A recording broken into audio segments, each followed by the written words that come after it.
Hello' guys, good evening. আজি বহুত challenging গৈছে ডে। মানে মই যোনকেইটা ট্ৰেড লৈছোঁ গোটেইকেইটা মোৰ ফালে গৈছে, কিন্তু টাৰ্গেট হিট হোৱাৰ আগে আগে ৰিভাৰ্চ মাৰি দিয়ে। 30-40% মানে 30-40 পইণ্ট টাৰ্গেট যায়, তাৰপিছত আকৌ ৰিভাৰ্চ মাৰি পেলাই 20 পইণ্ট এছ এল গুচি যায়, 30 পইণ্ট এছ এল গুচি যায়।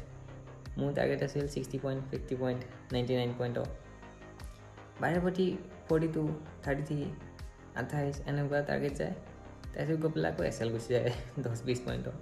গতিকে আজি বহুত ডাঙৰ লছ হৈছে। মই ভাবিব পৰা নাছিলোঁ ইমান ডাঙৰ এটা লছ হৈ যাব, হ'লেও মই মোৰ ছিষ্টেমত আছিলোঁ।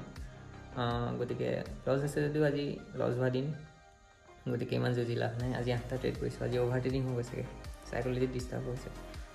গতিকে উপায় নাই, কাইলৈ চেষ্টা কৰিম। কাইলৈও নিজৰ ডিচিপ্লিন মেইনটেইন কৰি ৰাখিম। গতিকে কাইলৈ যি হ'ব দেখা যাব।